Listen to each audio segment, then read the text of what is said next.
شریعت اسلامیہ نے نفلی عبادتوں اور سنتوں پر عمل کرنا فرض قرار نہیں دیا، لیکن اس پر عمل کرنے کی ترغیب دی ہے اور اس کے فضائل بیان کیے ہیں، نیز انہی فرائض کی کمی اور کوتاہی کے ازالے کا سبب بتلایا ہے۔ اس لحاظ سے سنتوں اور نفلی عبادتوں کی بڑی اہمیت آئی ہے۔ دین اسلام میں جو اہمیت نماز کو حاصل ہے وہ دوسری کسی عبادت کو نہیں ہے۔ اللہ تعالیٰ نے نماز کو صرف فرائض تک محدود نہیں رکھا بلکہ سنتوں سے بھی نوازا ہے تاکہ فرض نماز کی ادائیگی میں جو کمی اور کوتاہی واقع ہو وہ سنن کے ذریعے پوری ہو جائے۔ حضرت عائشہ رضی اللہ تعالیٰ عنہ فرماتی ہیں، لم یکن النبی علی شیء من النوافل اشد منہ تعاہدا علی رکعتي الفجر۔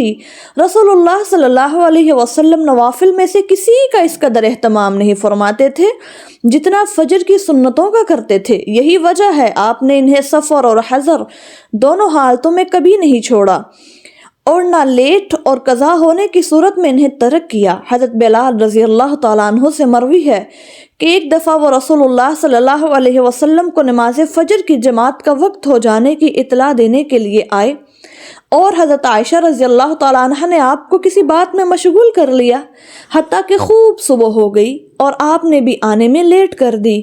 آپ نے فرمایا، اگر میں اس سے بھی زیادہ دیر کرتا، اس سے بھی میں زیادہ لیٹ ہوتا، تب بھی میں ان سنتوں کو ضرور پڑھتا، عمدگی اور خوبصورتگی سے پڑھتا۔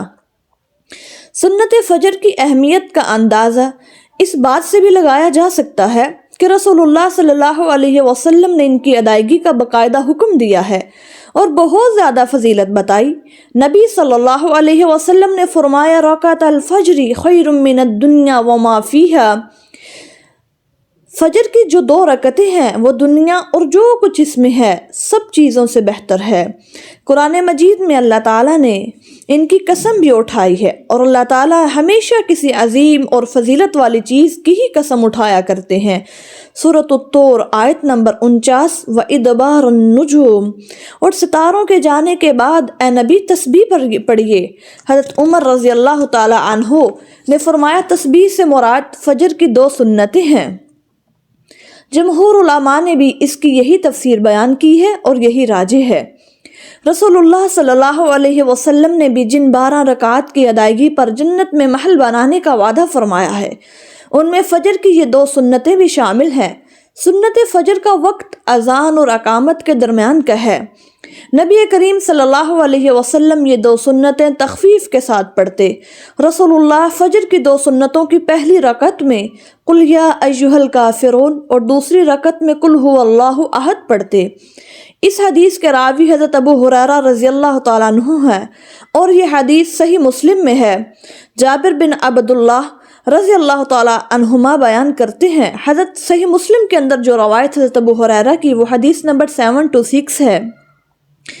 جابر بن عبداللہ رضی اللہ تعالیٰ عنہما بیان کرتے ہیں کہ ایک آدمی نے جب پہلی رکعت میں قل یا ایھا الکافرون پڑھی تو آپ نے فرمایا، ھذا عبد عرف ربہ، اس بندے نے اپنے رب کو پہچان لیا۔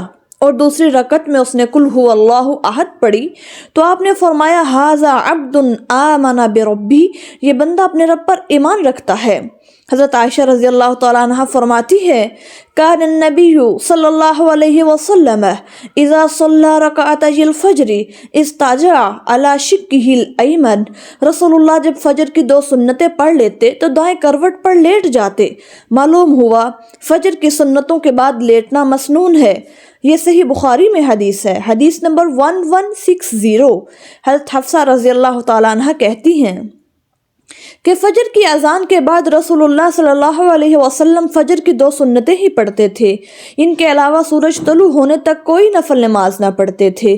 اگر رسول اللہ سنتیں گھر میں ادا کر کے مسجد میں جاتے تو مسجد کی طرف جاتے ہوئے دعائے نور، اللہم اجعل فی قلبی نورا وفی بصری نورا پڑھتے۔ حاصل کلام یہ ہے کہ فجر کی سنتیں فجر کے فرضوں کی طرح لازمی پڑھنی ہیں۔